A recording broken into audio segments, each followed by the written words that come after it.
I'm going to take you into the world of the greatest hunters I've ever met. That's the claw marks right there. The Sand Tribe are masters of the desert. They're charging. They're charging. Keep it rolling if you can. Tracking their prey for miles. Killing with poison arrows. Yeah, my heart rate's up. My heart rate's up.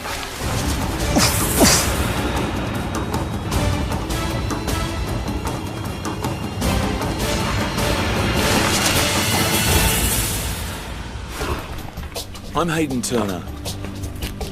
As a zookeeper, I've cared for lots of large African animals. But today, I'm with the Sand Tribe in the Kalahari Desert, and they're hunting them. Here, wildlife is food, not a zoo exhibit. As hunters, these men's knowledge of animal behaviour here is the best on the planet. They have tracked and hunted animals in this African desert for around 60,000 years.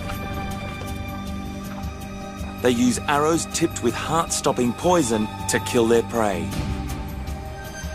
I've got a lot to learn. This is absolutely relentless. It's difficult to put into words what's happening right now. We've been walking since 6 o'clock this morning. It's now about 1:30 through this incredible heat. Baking earth, acacia thorns throughout your body. My skin feels like it's actually melting off. And you're constantly getting caught on stuff. The men just do it with such ease. At the moment, that water right there looks tasty to me. Today, 5 of the best hunters from the village are taking me under their wing.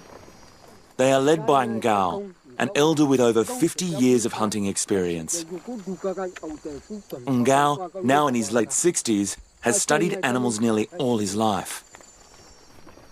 This desert is his teacher and classroom.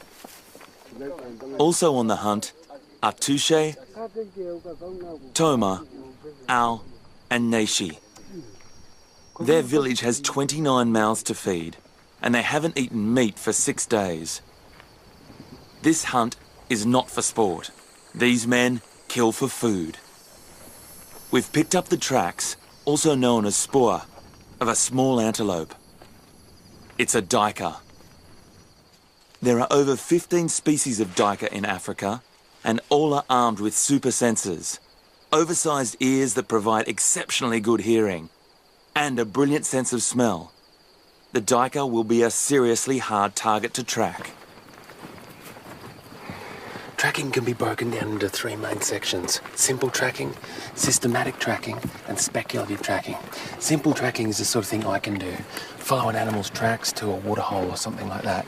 Systematic tracking is a little bit more difficult. You have to know a bit about the animal's behaviour and tracks and signs, symbols that they've left throughout the bush. But speculative tracking is when you come up with a plan or a hypothesis or a storyline, and that's what these men are so knowledgeable about. The men visualize the movements of the animal we're hunting to predict its behavior. They are virtually becoming the animal. I'm in Namibia, Southwest Africa, in the Kalahari. Here, desert dominates the landscape. The Kalahari Desert covers an area about half the size of Mexico, just under 1 million square kilometers. The San people use 2 unique languages, one for village and family life,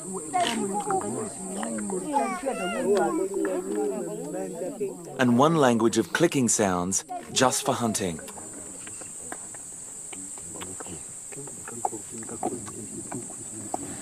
You can hear the language that the men are using. Their language.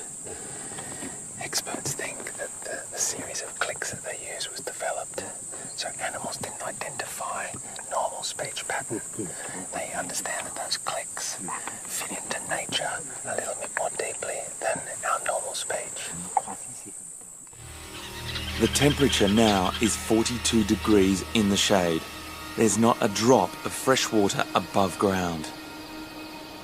We've found these droppings. They're still moist. They can't be more than 2 hours old in this heat. And there are other signs of duiker as well. The guys are looking at these fresh tracks right here. Just discussing what direction they're going. But for now, there's a much bigger worry. 3 bull elephants are feeding close by. Elephants don't have a fantastic sense of sight, but they have great hearing and great sense of smell. So if we were upwind of them, they would get our scent very, very quickly. They probably would run. If they decided to defend themselves or investigate, we'd be in a bit of a position out here with not much vegetation cover and nowhere really to escape. These elephants are wild and dangerous. Aggressive males will not hesitate to take us on if they decide we're on their turf. The elephants are walking towards us here. We're in quite a spot right now. Okay. Touche bravely stands his ground and tries to divert the charging elephants. They're charging. They're charging. Keep it rolling if you can. Elephants can run at about 30 kilometers an hour. They're going to be on top of us in about 20 seconds.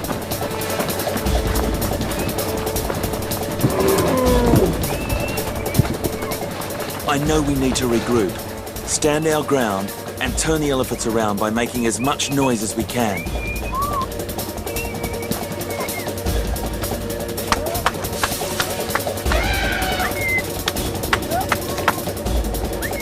There's no time for second chances. We have to do it right and do it now.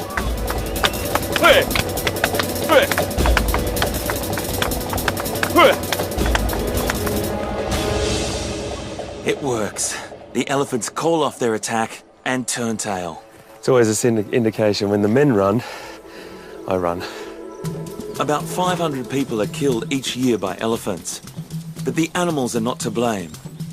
Both elephants and the San are being pushed into smaller and smaller spaces.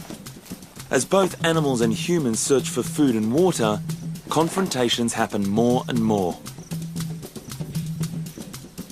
That was a close call. The guys seem pretty unfazed though, and they waste no time in refocusing and getting back to tracking the duiker. They have to if they want to eat meat today.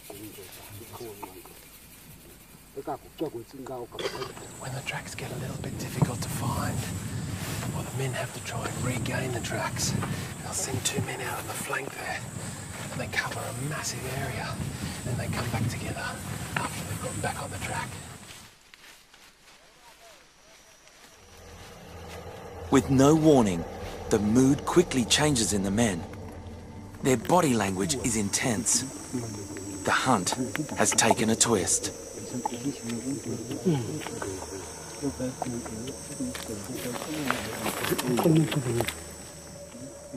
Leopard is killed. My gosh, a leopard. Gosh, I've got goosebumps. Whew. We are right on the spot where a leopard has made a kill. Leopard, steelbook, duiker. Duiker. Duiker footprints there. And the leopard has grabbed it here. Come this way.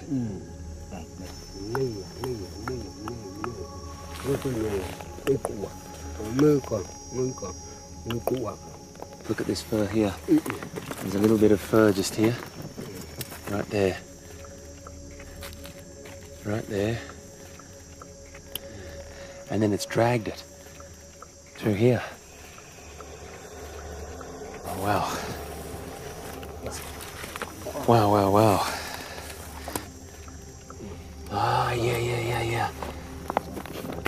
So exactly what a leopard would do. It would walk like this, and it would hold its prey in between its legs, like this, dragging it. The leopard is likely to be feeding on the duiker close by. Look at the drag marks here. Oh, look at that one. There's the back pad you can see right there. That's the back pad of the leopard paw. And all the pads there. And this is the drag mark right through here. Absolutely beautiful. I'm not entirely sure what's happening here, but we're following leopard prints.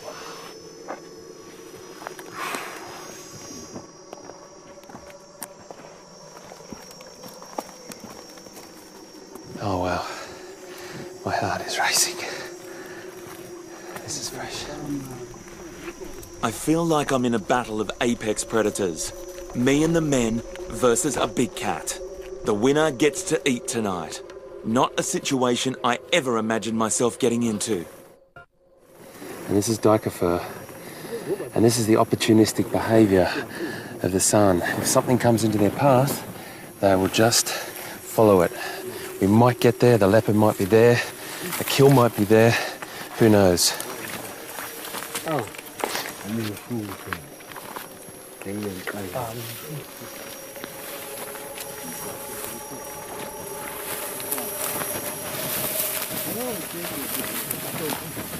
Look at that. Look at that.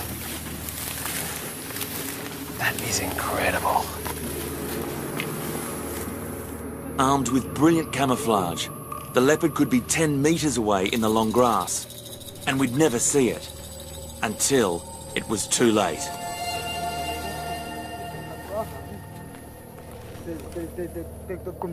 Toma wants to move the duiker carcass onto open ground, so if the leopard does attack, we have a chance of seeing it coming and defending ourselves.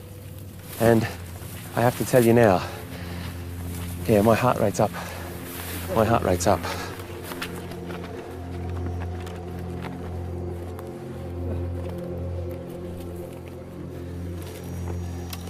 This is where the leopard is already fed.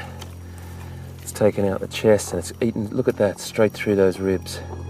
The power that's gone straight for the heart and all those really, really nutritious organs.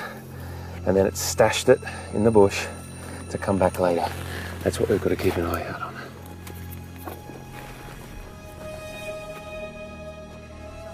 This is not a situation you want to be in. Unaware of a leopard approaching.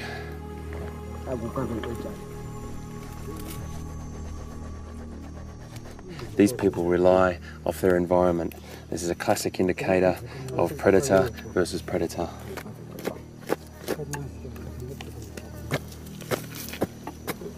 This is where the claws went in.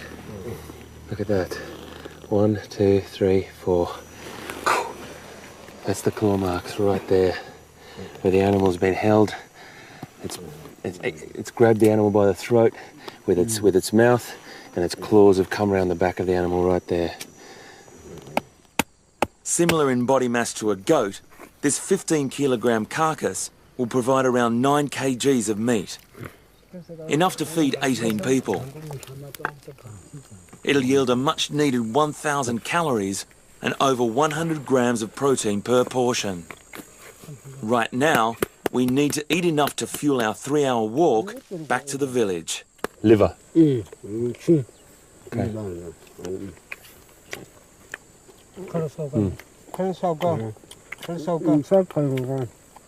Dry. Very strong. The rest of this kill will be a vital, nourishing meal for the women and children. Life in the village is a day-to-day challenge. Illegal poaching and government pressure has eroded traditional ways. By selling handmade jewellery or trading small amounts of livestock, families make just enough money to buy maize and flour. When possible, meals are supplemented by hunting meat, and giant rodents are a firm favourite.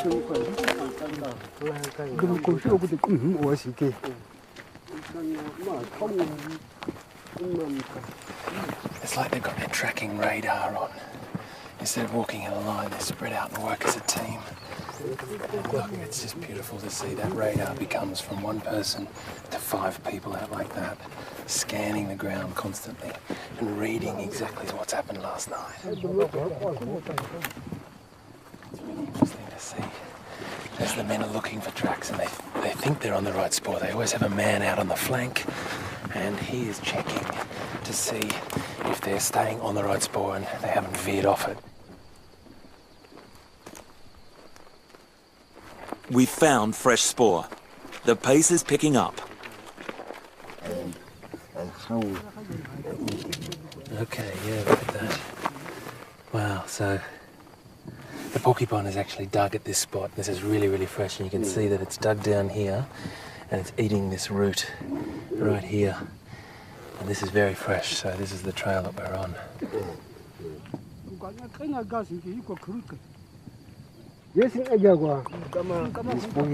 Porcupine here. Okay. So we've come to this clump of vegetation here, and there's porcupine burrows all the way around, but the men are looking for the freshest tracks into one of the burrows. We'll only have enough energy in this 45-degree heat to dig 1 or 2 burrows out. There is no room for guesswork. We've just come to the other side now. Porcupines have several entrances to the burrow so they can have a quick escape, but the men have blocked some, but this seems to be the one that's going to fit us. Well, him anyway. Porcupines are the largest rodent in Africa. They're nocturnal and weigh up to 30 kilograms. Their underground burrows are like secure bunkers, hard to breach, with a secure central sleeping area and multiple escape routes. The only way to find the porcupine is for Toma to go into the burrow. Toma is a shy, quietly spoken man. What he lacks in conversation, he makes up for in bravery. Because he is the chosen tunnel guy. Personally, I can't believe that someone has the guts to go in there, in the dark. If Toma gets too close to the porcupine, chances are it will be super aggressive. It'll thrust its rear end in his face, stab Toma in the eyes with its spines, and potentially blind him.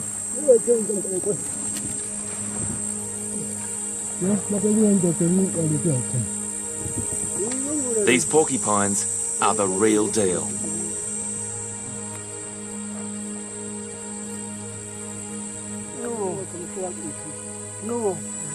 I'm just using the night vision on this little camera because I can't physically actually fit down this hole, and I can just see his feet at the moment. He's gone probably about 4 meters, 5 meters in. Toma is totally in the dark down there. If he gets nailed by the porcupine, he'll definitely be on the losing side. And we are hundreds of kilometers from the nearest medical help. Coming back.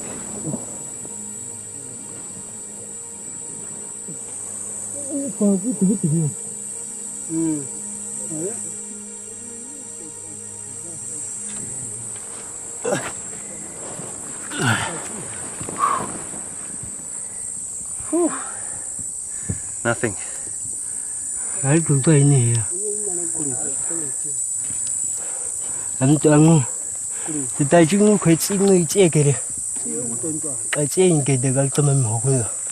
So he's actually seen the porcupine, and now everyone's discussing it. Everyone's got an opinion and input to this. They're making a plan, a strategy. It's all about safety because these are incredibly dangerous, and no one wants Noma to get a spine in his face. Ngao and Ao decide it's too risky for Toma in there. They want to block this burrow and dig in from the other side. All our effort will be put into digging out this burrow. Failure here will mean we won't have the strength to dig anymore. No kill means our only meal will be maize and bread back at the village tonight. That's like working a 12-hour shift and only having 2 slices of bread the whole day. After 2 hours of digging, the burrow is wide enough for us to get eyes on the porcupine. Okay, I'm going in. Okay, pass me that small camera.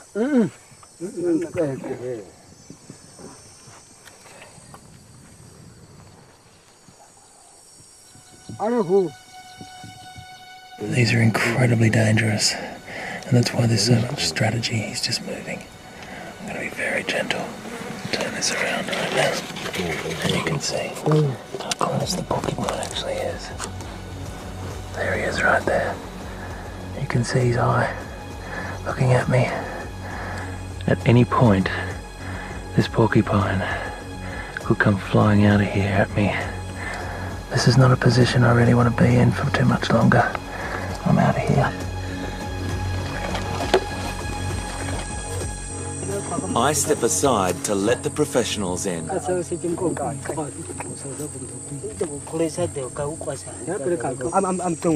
Ngao widens the burrow so Toma can get a clear shot with his spear. It's the sound of the hollow quills on the back that they use as a warning signal. Back off, back off.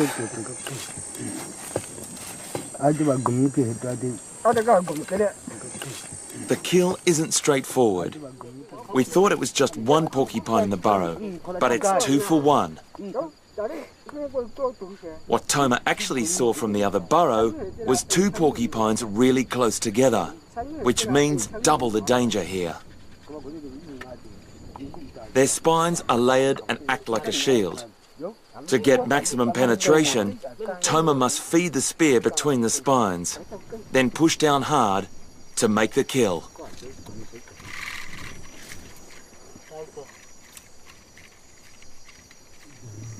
They speared one, now they've speared the other one, and now they're just trying to get them out because the quills are all facing backwards and getting caught on all the roots, so they're just trying to get them out.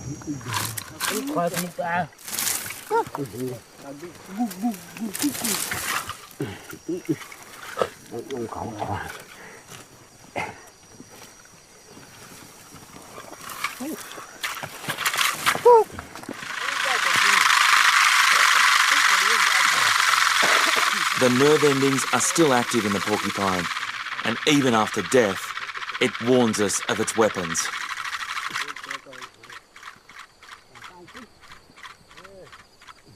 Here comes another one.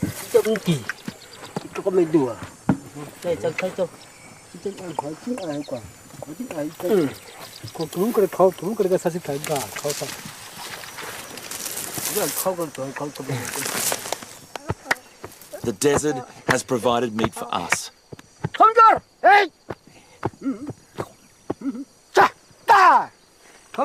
And Ngao and his family will eat tonight. He's worked hard to provide for them. He's proud and he's happy.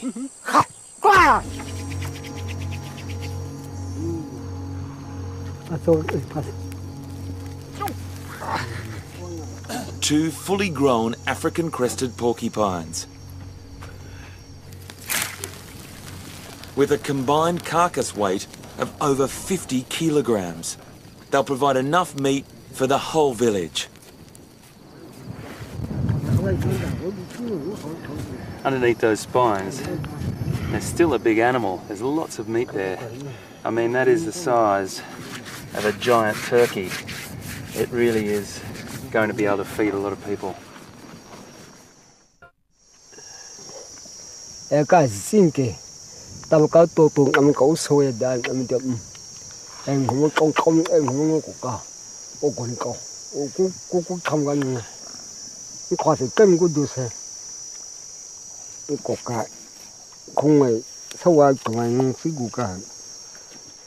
This porcupine fat will give us around 1,800 calories for each hand-sized chunk we eat, which our bodies will convert into a huge amount of energy.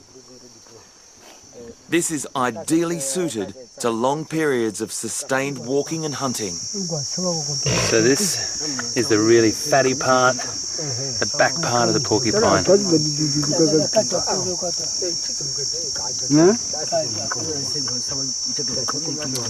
It tastes good. It tastes like a pork rib or something like that, with a bit of a rodent aftertaste. Porcupines are plentiful, But endless poaching and the illegal bushmeat trade are robbing other essential food sources from the Sand people.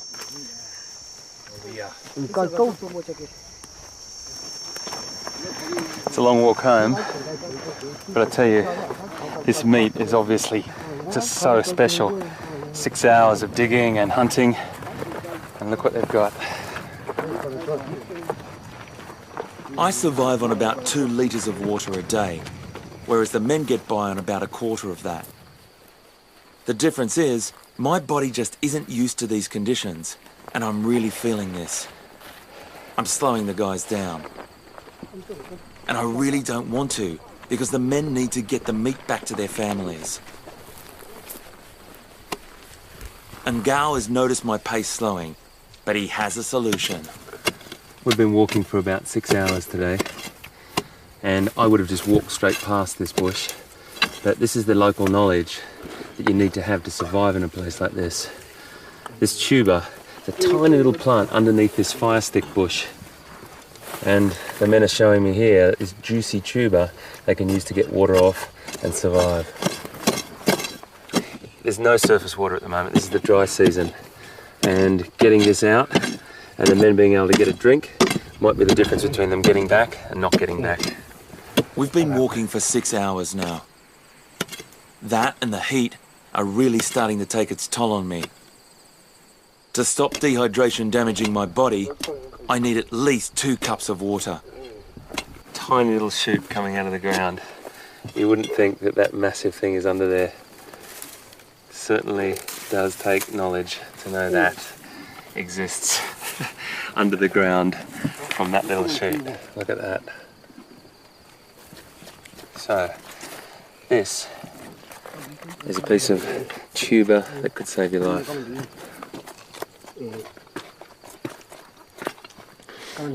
Tastes a little bit like a raw parsnip or root vegetable. It's got a really bitter aftertaste, but really juicy, lots of moisture in there.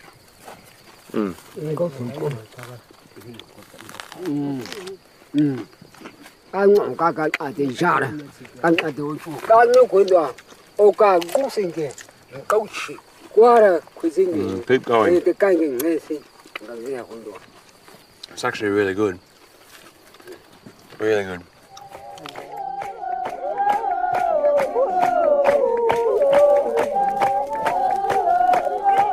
It's been one of the longest days of my life, and in all honesty, I'm dead on my feet.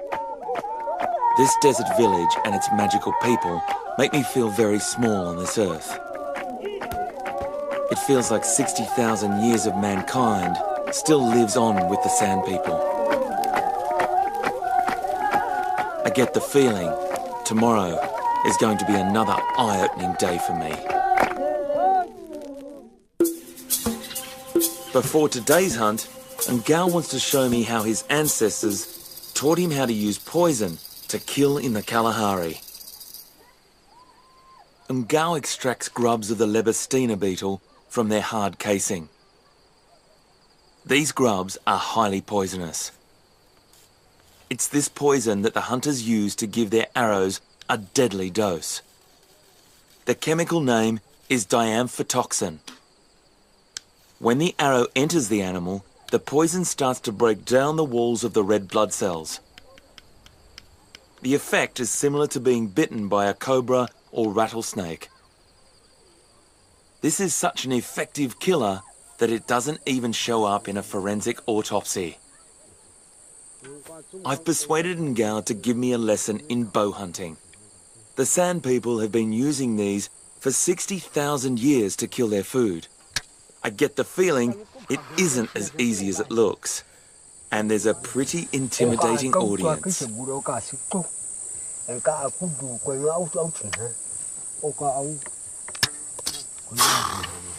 Not like this, but halfway. Okay.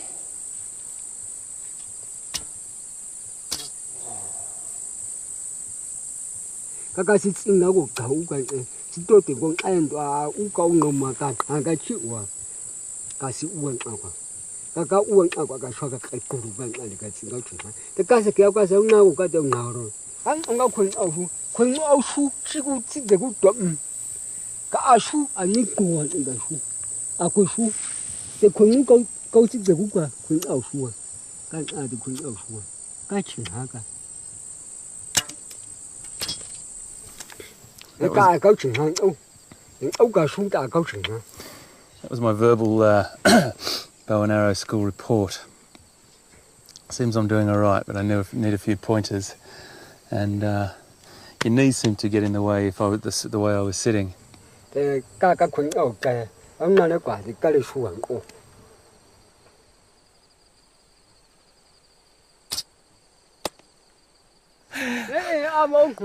What a teacher!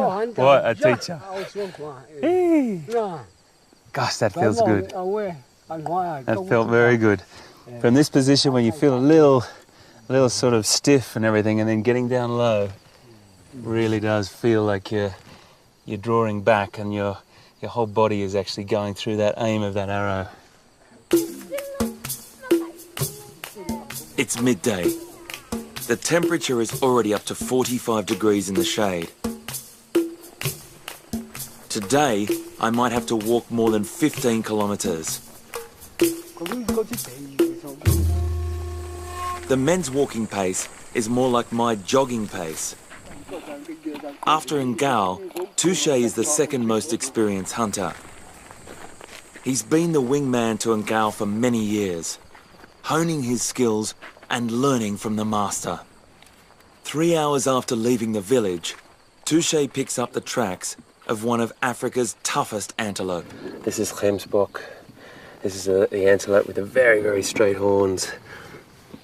It's so beautifully adapted to these very arid and dry conditions. In medieval England, horns from the Gemsbok were sold as unicorn horns. Today they are still high on the list for big game hunters. They can flee from many predators with speeds of up to 60 kilometres per hour, which is nearly as fast as a racehorse. Ngao tests the wind. We're downwind from the Gemsbok herd. It's blowing towards us. He knows they won't pick up our scent. The hunt is on. Right next to my feet here are the tracks of a Gemsbok. And Kao and I are tracking this together.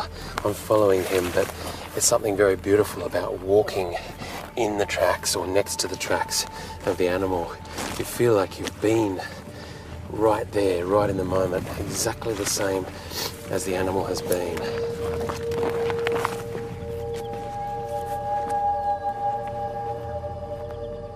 The wind is in our favour, and we've had rain last night, and it's obliterated all the old tracks.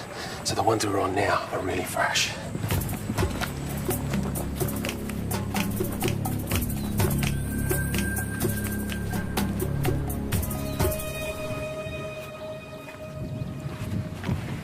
Okay. Carlos just told me that this, believe it or not, is the scrapings and digging from the Gemsbok, from an antelope. You'd think it'd be done by something like a burrowing animal, but it's used its hoof to dig out like that. And if you look down here, there's bite marks on this tuber that the animal's taken bites out of. Just there, can you see that? This is one of the fantastic adaptations that these antelopes have, the ability to know where to dig to get something like that. Ngao locates the herd of Gemsbok about 500 metres ahead of us. While grazing, they're relaxed and unaware of our presence. On Ngao's instructions, we fall back to make a game plan.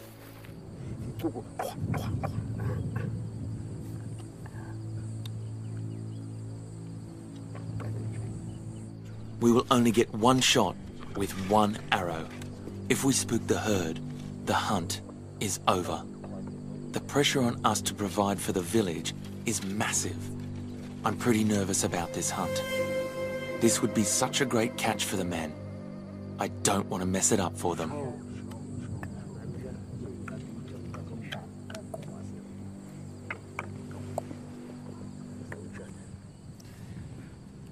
I just hope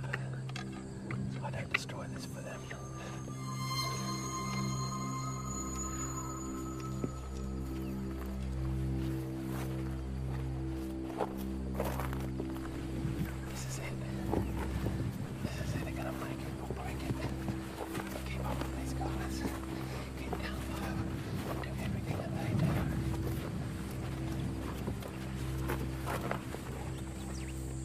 The other thing to remember is these are a fearsome antelope. They will take on a lion. They will protect themselves. They'll protect their young. And they have horns that would go straight through you if we get in the wrong place. Just one of these antelope would feed everyone in the village for a week. And Gao and Touche have so much hunting knowledge at their disposal. I definitely feel like a new recruit here. What I love is the teamwork and the strategy and the sharing and the knowledge. Even though I was older, you know, listening, discussing. Okay, we're on hands and knees now. Okay, this is it for the rest of the trip. 150 meters. Our plan is to get within 40 meters of the nearest adult member of the herd, so we can make a kill shot with the poison arrow. Every time I put my hands and knees on the sand, it feels like touching a stovetop. The heat is really challenging me now. And Gao and Touche do this in bare feet and still manage to move silently and effortlessly.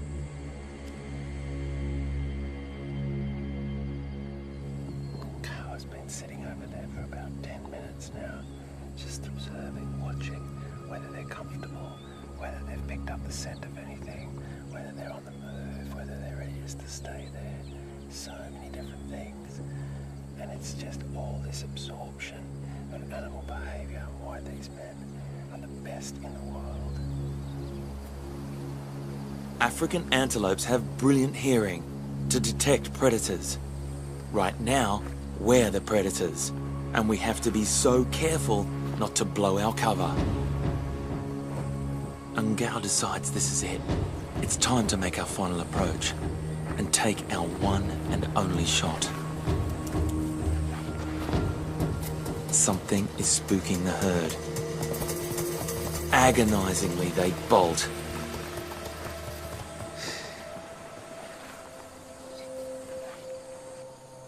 It is over for us. It could have been another predator that spooked the herd. But if it was, they'll be going hungry just like us. I feel an epic sense of failure. 5 hours, crawling on my belly, burning my skin, and the heat sucking the life out of me. I'm tired and frustrated. I know the men wanted to bring home some meat tonight.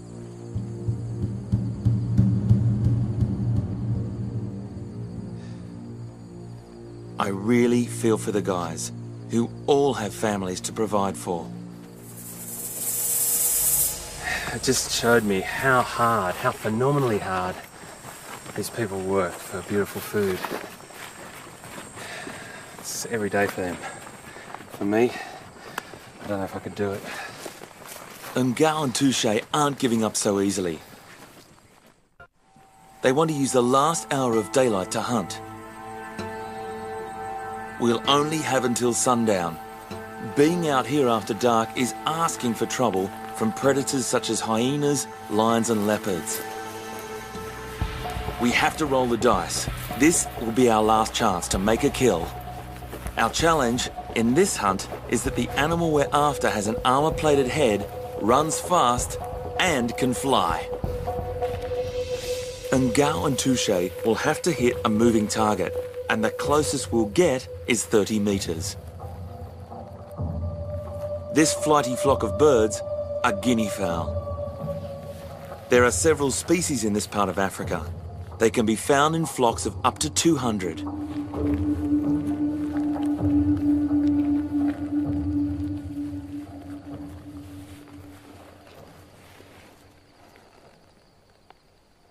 And Gao gets a shot away. But the birds are spooked. Guinea fowl aren't built for sustained flight. Flying is their last option. Instead, they run and use their camouflage to hide. I go jogging and get to the gym every week, but the fitness and stamina of these men is another level. And Ngao is nearly 70. Chasing guinea fowl. You gotta stay down low like this. So you do this little leg squat for about 100 metres. And then the men unload about 3 or 4 hours each and then sprint. I'm not sure if they've got a bird or if they're just trying to get their arrows. They grab their arrows really quickly and then they go again. It's incredible fitness of these men. One of these plump birds provides more meat than a supermarket chicken. That's if we can kill one.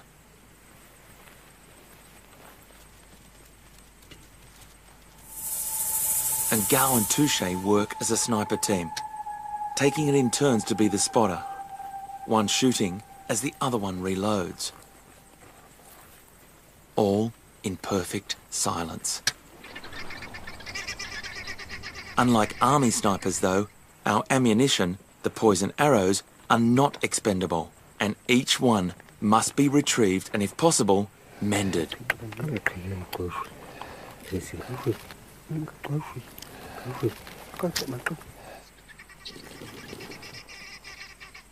Got so close to a flock of guinea fowl, but they've got hundreds of eyes watching, hundreds of birds. Really hard. Got to stalk very, very low, and I try to hang back a little bit to give the guys more of a chance, because my boots going through these rocks make so much noise. And Gao and Touche get their eyes on the birds again. I'm going to hang back and try to keep the noise down. They're within 30 metres. I've got to see this. And Gao is the most experienced, takes the first shot. The arrow misses by millimetres. Touche shoots, misses, and Gao shoots. A hit.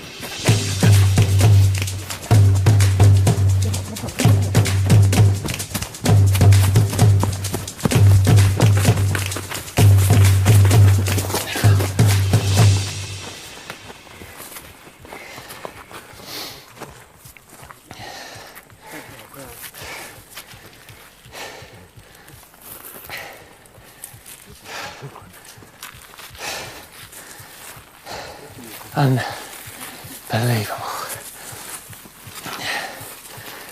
The guys are interested in finding the really important part of the arrow. I'm trying to bring my heart rate down. A perfect shot, straight through the chest cavity. So Kao is showing me a perfect example here of how the arrow works. The arrow is broken off at exactly the right point. It's broken off just there at that link shaft, exactly as it's been designed to. The poison takes effect and the bird dies.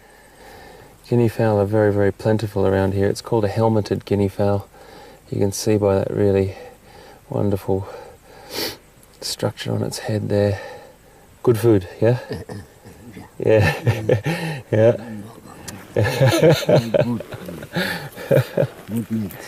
Good meat. Accuracy, beautiful design, and huge amount of skill. And I've seen it firsthand. It's a great privilege. Great privilege. My time with the San has been an incredible learning curve. It's been a dream come true for me. I've learned about tracking and behaviour from the best in the world. I just hope this knowledge is passed on to future generations and not lost forever.